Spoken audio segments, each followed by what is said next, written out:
Good crowd. Can I hear a yes from you? Yes! Friends, before I begin, let me ask you something. Do you think with the electoral boundary changes, the Prime Minister's posters all over Singapore, the SG50, and the XXXL media coverage that they are getting, is this a fair election? Yes or no? I thought so. I will hold you to your answer until the end of my speech. I don't see strangers tonight. I see a huge crowd of friends. Our common interests and common fears make us friends, good friends. And as good friends, I appeal to you, support us. This is my last rallying call to remind you that tonight we fight for our country. To keep this country for Singaporeans and not for the Singaporean. You all can think. Tonight, let me touch your heart. So many things have been taken away from us. Our jobs, our space, and our way of life. We are now fighting for jobs when not too long ago, we only need to choose what kind of job we want. True? We are now fighting for jobs when not too long ago, we were just talking about iron rice bowls. True? And even when we have a job today, we are facing with salaries that cannot keep up with the cost of living. Let me ask you, friends, why is it so difficult to put a minimum wage to protect Singaporeans? Why?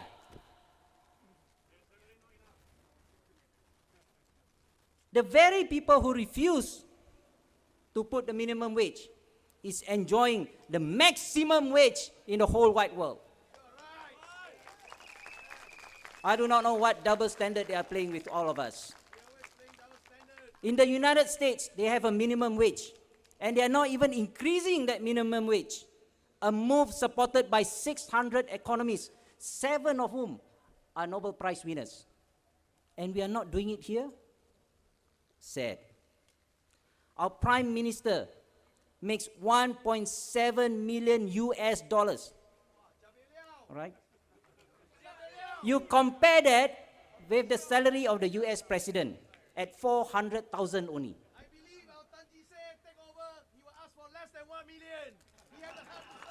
I will vote for you. I will vote for you. So our Prime Minister, which governed a very small country, probably the size of Manhattan, is getting 4 times more than the President who's governing one big powerful nation. Ask yourself, is that reasonable? Ask yourself that. Our other ministers make 1.1 million dollars. That is almost, if you do your math, almost 100,000 a month. A month. That is 10 times more than the average Singaporean household income. Touch your heart and ask yourself, is that fair? From 1973 to 2013, about 40 years, our university graduate starting pay increases from 800 to 3,000 today, more or less. That's almost 4 times growth over 40 years. But our ministers, their salary grew 20 times more, from 50,000 to what it is today. The same growth for a 4-room HDB flat that our fathers used to buy at 15,000, now is 400,000. But who's staying in the 4-room HDB flat? We or the ministers? We. So our salaries should grow just as much, right? Do you really think, and ask you, think this together with me, that they earn that much in the private sector before they earn their minister's salary today? Do you really think so? I don't think so. Some of them are earning less than 10,000. And when they get into parliament, they earn 5 times more. So what is it that the government is talking about when they say they have to match the salary in the private sector to get the best them in? Nobody has to look at me. They should match with the other country politicians. Yes. They say it is necessary to pay our leaders that much to avoid corruption. But what about the act of overpaying themselves without checks and balances? What do you call that? In the private sector, if you are not the CEO and your company fumbles, you cannot deliver to your stakeholder or shareholders. Bye-bye. The buck stops at you and you bow out. Not in our government. Not in our government. You screw up, somebody down the line will take the fall. You continue getting your 100,000 as if like nothing happens. So they peg their salary to the best of the private sector, correct? That's what they say. They want to peg their salary to the best of the private sector. But they do not peg the responsibility and the sense of accountability to the private sector. That is what I call selective pegging. Friends, we also need space. This country is not expandable and expendable. The underground is for the MRT and the dead. Where are we going? The 6.9 million population plan, is that your idea? I ask you, is that your idea? No! Then, Why the plan was 6.9? why is it that Siman said, We are good. why is it that Siman said it was your idea? That you have to restrain and you have to control yourself when you're reacting to this 6.9 million because it's your idea. The government is putting words into your mouth. That has to stop here and now.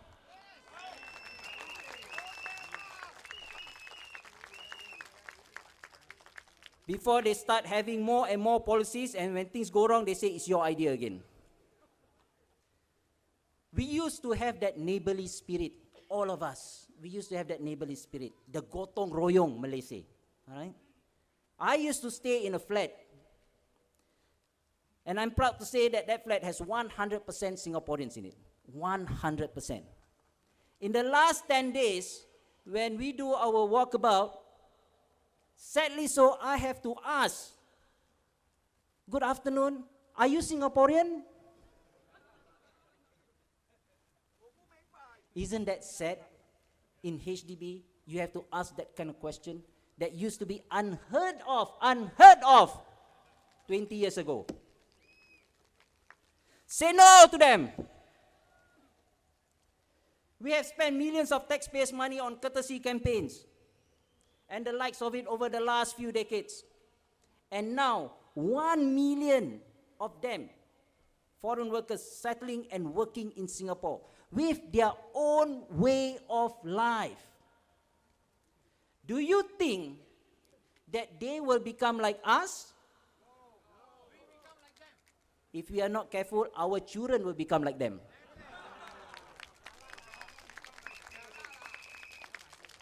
If they are here to work, they only want to profit from us.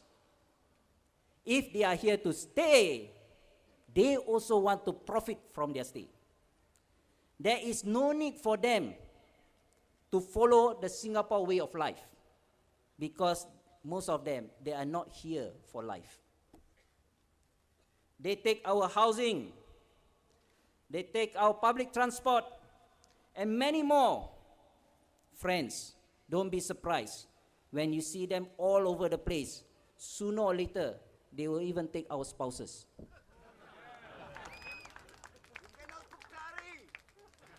Friends, we have our own unique way of life. We are happy to meet other Singaporeans when we are overseas. But now and today, you don't need to go to overseas. You just take a train to Orchard Road. You are foreigners in your own downtown. We must keep Singapore as it is, as how our pioneer generation saw it. Do you think that our forefathers worked so hard to give Singapore on a platter to the foreigners? No. Can you imagine 20 years from now, just imagine 20 years from now, your grown-up sons and daughters will look at you and say, why? Why when you had the chance and you didn't change it? Why? How will you answer them? You don't have to. This Friday, you vote them out, and your children don't have to ask you that question.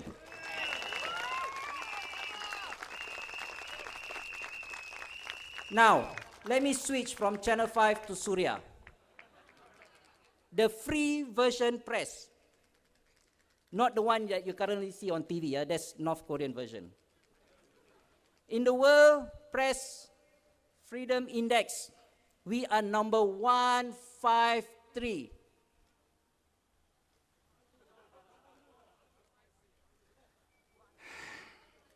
Even Gambia, Burundi, and Zambia are ahead of Singapore.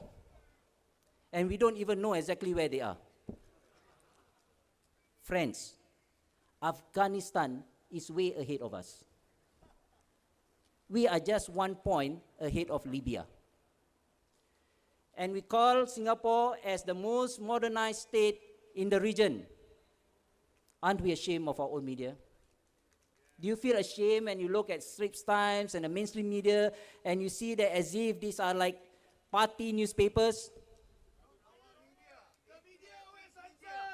The Reporters Without Borders rank Malaysia, Brunei, Thailand, Indonesia better than Singapore.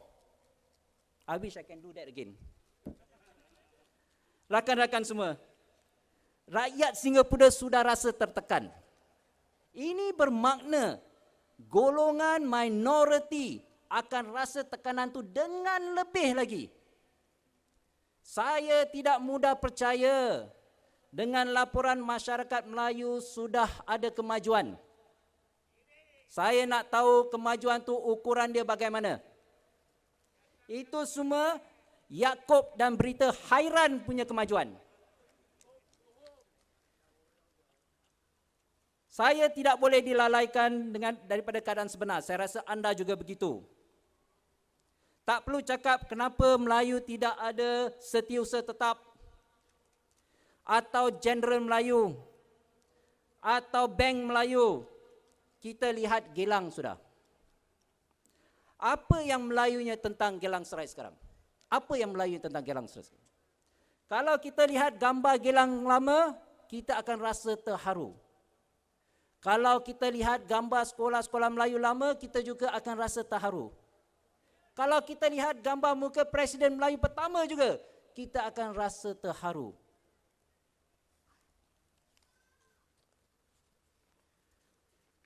Pemerintah mahukan Melayu Islam Singapura yang bertoleransi dan boleh berintegrasi dengan bangsa lain. Apabila ini dirasakan tidak boleh, Mendiang Lee Kuan Yew tulis dalam buku Hard Truth bahawa semua agama boleh berintegrasi kecuali Islam. Persoalan saya, apa yang susah sangat? Mereka menyusahkan kita adalah jumlah masjid menurun daripada 100 hingga 70 pada hari ini. Asatizah kita dikawal. Ulama-ulama kita dulu tak perlu register. Kita masih ada agama juga hari ini. Muiz ditubuhkan. Siapa yang minta? Mufti dilantik di majlis syurah mana? Siapa yang mengundi? Menteri bertanggungjawab Hal Ehwal Islam. Itu menteri bertanggungjawab Hal Ehwal Islam atau menteri yang mengawal pergerakan orang Islam. Saya pernah jadi anggota lembaga pentadbir masjid. Dalam satu mesyuarat, saya menyuarakan kenapa kita mengagung-agungkan ahli politik dalam masjid dan bukan ulama-ulama setempat. Selepas 3 bulan, dia kasih saya satu surat, terima kasih kerana berkhidmat. Mendaki mempunyai simpanan 10 juta dolar. Mendaki bukan bank. Mereka tak perlu simpan duit banyak-banyak tu. Itu semua duit kita. Duit yang dipotong daripada gaji kita. Itu wang harus diberikan dan diutamakan kepada murid-murid hari ini. Nak disimpan untuk apa? Kalau nak disimpan untuk 10 tahun kemudian, berarti murid-murid kita tidak akan mencapai kemajuan 10 tahun juga. Pelajaran anak kita, kita yang tanggung. Pemerintah memberi 400 juta beasiswa kepada pelajar warga asing. Saya tak faham.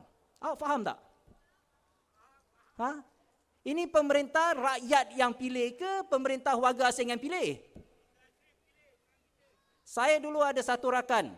Dia minta mendaki wang untuk belajar pergi Amerika Syarikat. Mendaki nak kasih dia 1,500. Dia cakap, keep your money. 1,500 belajar dekat Amerika, itu duit pulang balik naik kapal terbang pun tak cukup. Betul? Soal tudung, soal yang terbaik. Yang kita sudah bertoleransi. Amerika Syarikat ada 2% orang Islamnya. Kanada ada 3% orang Islamnya. UK ada 5% orang Islamnya. Tak ada masalah pakai tudung di bahagian polis atau tentera. Kita yang 13%, 5 kali, 4 kali lebih ganda, dekat hospital pun tak boleh pakai. Tak payahlah kita nak bandingkan negeri yang jauh-jauh. Kita cakap Singapura sudah. Tahukah anda sekolah-sekolah antarabangsa di Singapura, murid Islamnya dibenarkan pakai tudung? Itu di Singapura tu. Sesuatu yang wajib dan kita tidak dibenarkannya. Kemudian diwawarkan orang Melayu dah maju. Rasakan, fikirkan apa maksud mereka bila dia katakan orang Melayu dah maju. Maju yang bagaimana yang mereka nak. Benarkan hijab. Yang hati masih belum terbuka terserah pada individu tersebut. Tetapi jangan dihalang. Parlimen boleh berhijab, kenapa tempat lain tidak? Masalah kedua ialah masalah pengangkutan. Kerana ini menjejas semua orang tidak kira umur. Semua orang perlu bergerak. COE kereta sekarang sudah 80, pernah sampai 80,000. Motor dah lebih 6,000. Macam mana orang kita nak bergerak sekarang? Itu pun selepas ambil pinjaman 9 tahun, 8 tahun, dah habis bayar, bukan awak punya, maaf. Itu kereta dan itu motor bukan awak punya. Sebab lepas 10 tahun dia ambil balik. Kalau nak terus pakai, kena bayar lagi. Itu bukan beli, itu sewa namanya.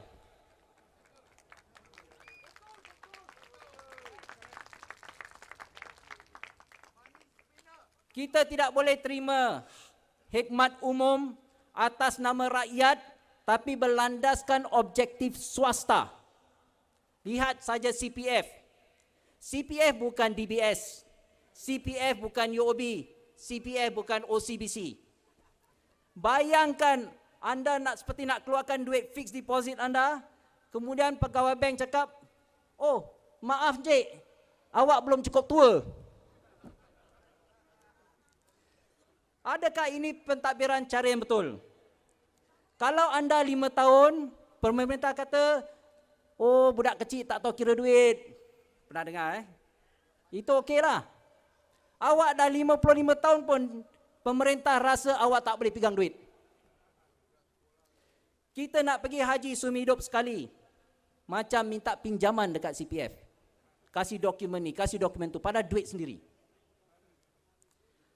Apakah orang Melayu masih belum sedar? Masih mudah lupa? Masih mudah dipancing? Warga Singapura bukan miskin, tapi dimiskinkan.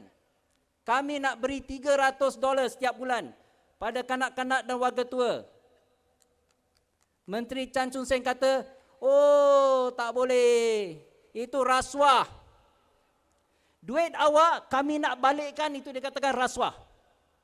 Sepatutnya kalau dia bijak, Dia tambah apa yang kita nak bagi, dia kasih 500 ke 600, jadi dia boleh menang. Betul tak? Ini dia kata tidak. Orang miskin tak perlu wang. Mereka perlu kasih sayang. Awak dengan kasih sayang boleh tidur malam dengan kenyang tak? Boleh tak?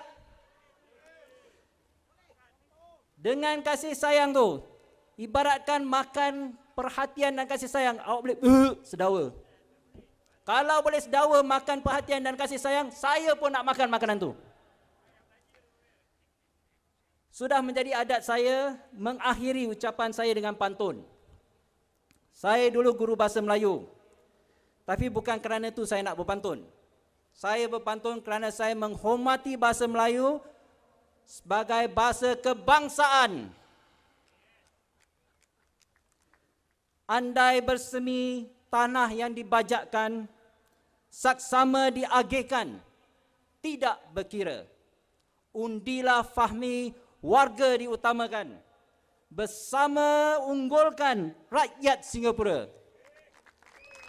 Friends, before you leave home this Friday to vote, I ask you to do two things. Just two things. First, you take a good look at your wallet and you see the content of your wallet. The second thing I ask you to do, look at the faces of your children. Once you have seen a good look at your wallet and the faces of your children, you are ready to go and cast your vote.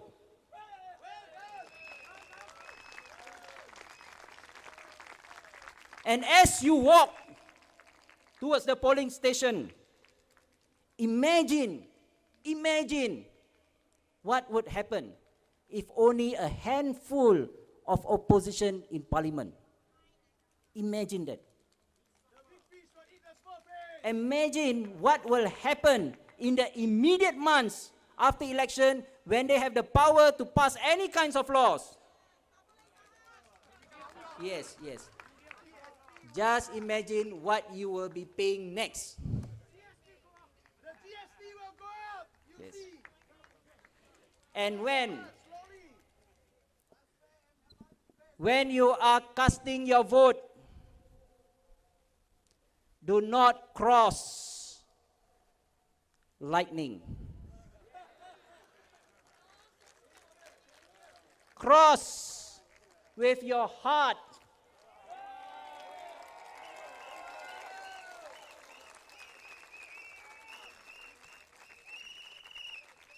You have answered me at the beginning that this is not a fair election. If they can make this not a fair election, what makes you think they can be fair after the election?